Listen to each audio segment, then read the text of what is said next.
sensor running great. It's the sensor, speed sensor.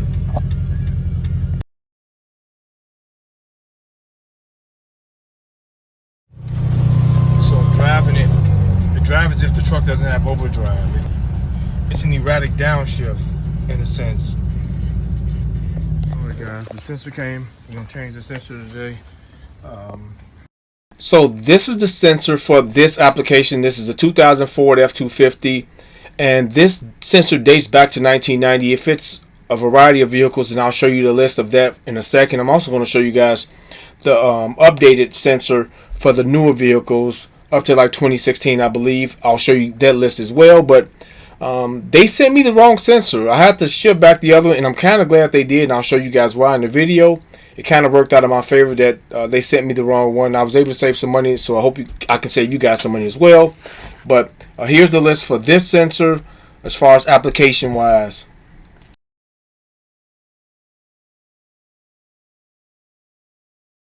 So here's the sensor for the newer vehicles up to 2016, I believe, and I'll show you guys all the applications. It's less than the previous sensor, but it does the exact same thing. If you look at the connector where the plugs plug in, that is different. This is an elbow here where the other one just comes off the top, and I think they did that due to the design of how it sits in the differential. But here's the application for that. I recommend, and I'll talk about this in the video, removing them and cleaning them, if not replacing them, after so many miles if you have the truck for a long time. First thing you're going to do, disconnect the negative side of the battery. And all I want to know before we change this out, this is the four-wheel drive F350, this is F250, but the sensor will work in both. Make sure you got the sensor. Here's the sensor here, model, number, and I don't believe we have to jack it up. Let's get the creeper under here so you guys see where it's located. For reference, this is the rear wheel. Kind of look dead at it. It sits on top of the rear end. Let's get in here for a better view. I believe coming from the passenger side, because the gas tank is on the left side, so coming from the passenger side, it should put us right at it. So there it is right there. We're gonna unplug, I'm gonna mount the camera, and we're gonna pop this thing out. We use some lube too. We're gonna unplug it. But you guys can see it. This is the exact same sensor on the four-wheel drive. And as you guys can see here, you can look at it right there. This is the F350. Same sensor, same location. Four-wheel drive, two-wheel drive. All right, let me get a couple things we're gonna need. Okay, the absolute best way to get this is through the back. You don't have to jack the truck up because it sits up so high in the back on both. This is the straight shot here. It's right there. I'm gonna mount the camera and show you guys right now. Okay, we right here. Extra light. First thing we want to do, just some parts cleaner.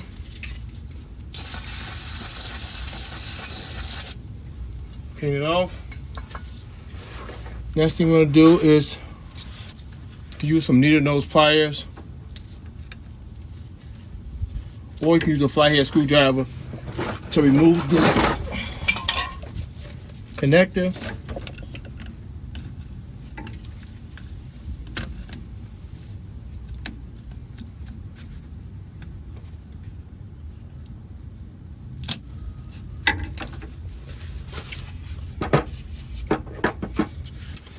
A flathead screwdriver would work fine.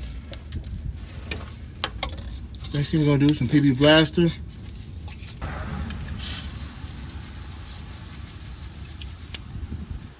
All right, I'm gonna use 10mm wrench.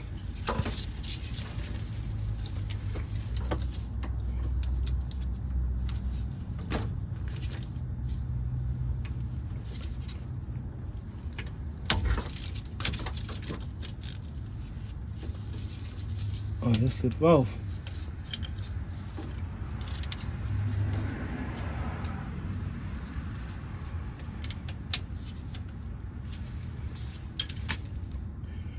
All right, the 10 millimeter slipped off. If the 10 millimeter slips off for there, the next size under that, you can get a 3/8. Try to get it to go on there. Fits a little bit more snug than the 10 millimeter. Let's see if we can get it to move without stripping. No, it's not gonna work.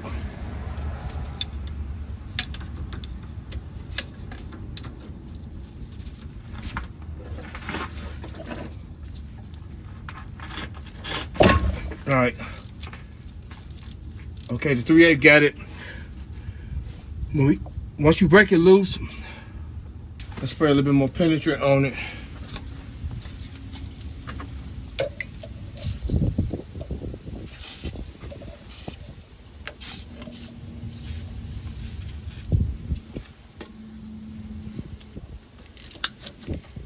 Let's go back the other way.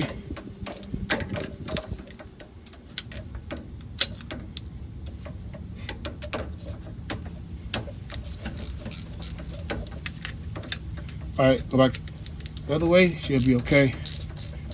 There we go. 3/8 inches better on this.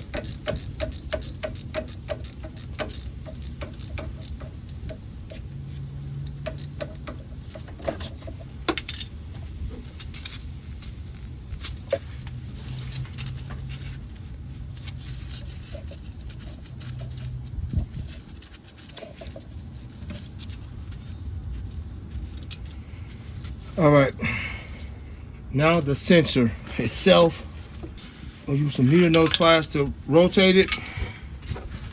Try to break the seal. This thing been in here since the truck was made.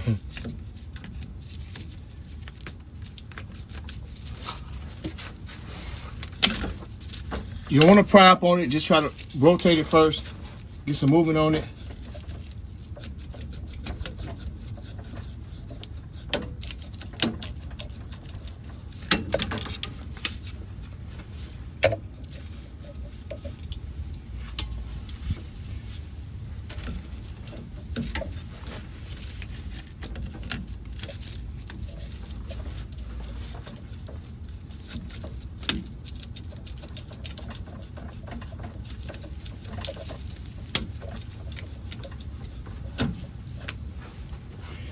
All right, get a flathead screwdriver and let's try to work this out.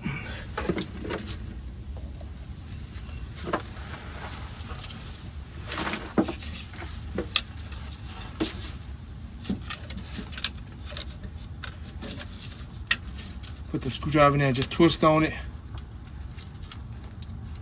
Twist it up on both sides, just twist.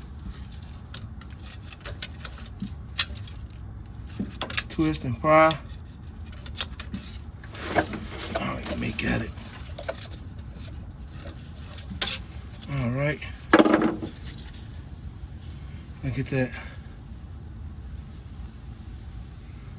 All right, let's go compare it to the new sensor. Look at all the metal shavings on it. Not surprised there. All right, let's go compare it to the new sensor. Oh wow, they sent me the wrong speed sensor, guys. Maybe this one will work if we can clean it off. That's probably why it wasn't reading well.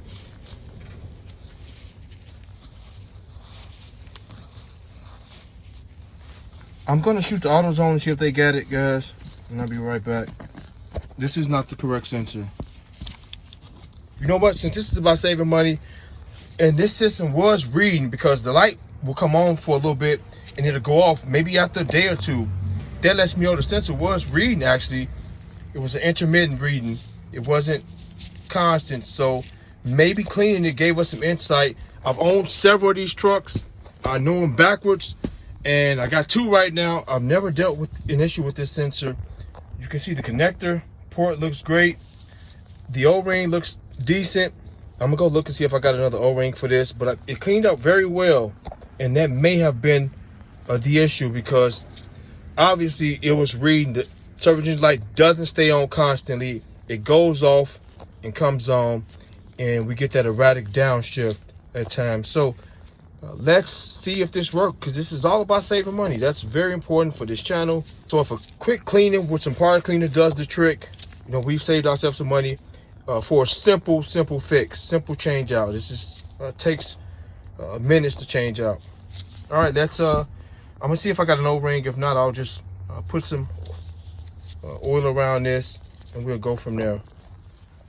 Okay guys, I got this assortment of O-rings. I'm making find one in here that'll help out. Let's see. Then we'll lube this up with some oil. All right, we're gonna get one of these to work. So let's pop this one off really quick.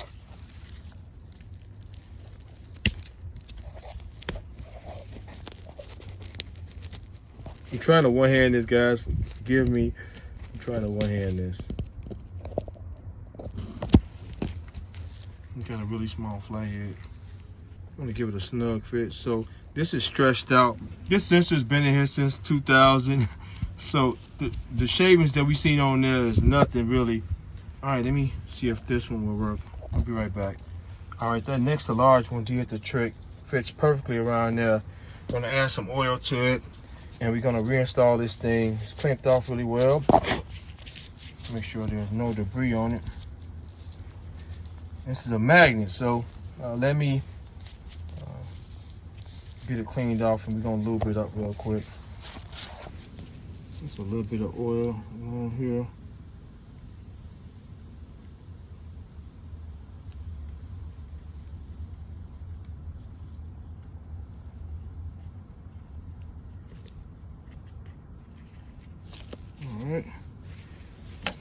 All right, let's reinstall this thing. I think it's gonna be fine, I really do. Same way it came back in. Let's go on the vehicle and reinstall it really quick.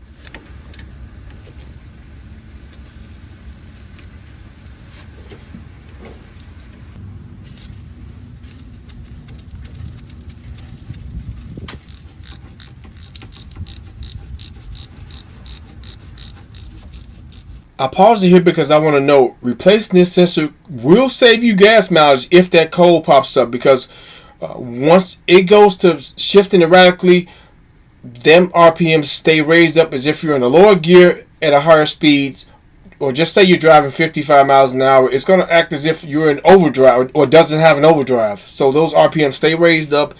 And I drove this around with this happening over the last maybe year or so. It started about a year ago, then it went off for a long time, then it just popped back up when it got cold out.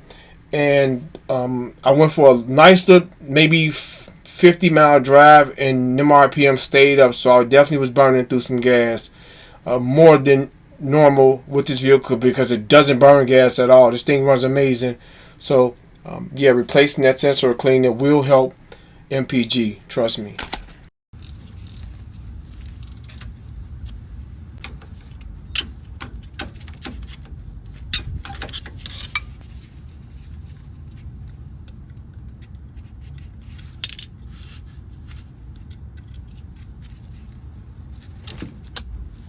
All right, we're in here, and they're snug.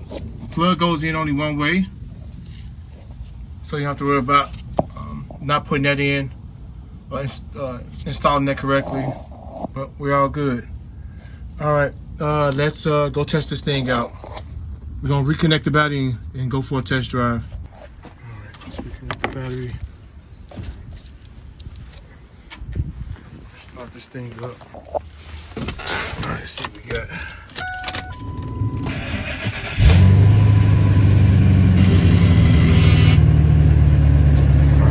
Let it warm up, and I'm gonna take it for a test drive.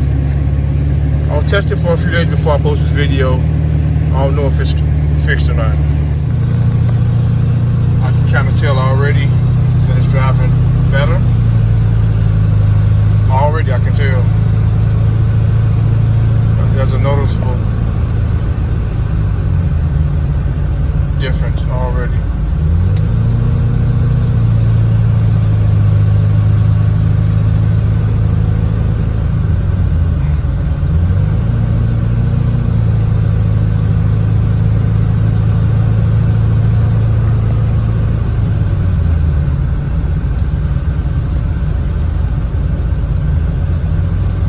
getting that erratic behavior. And I know it's kind of early on in the fix.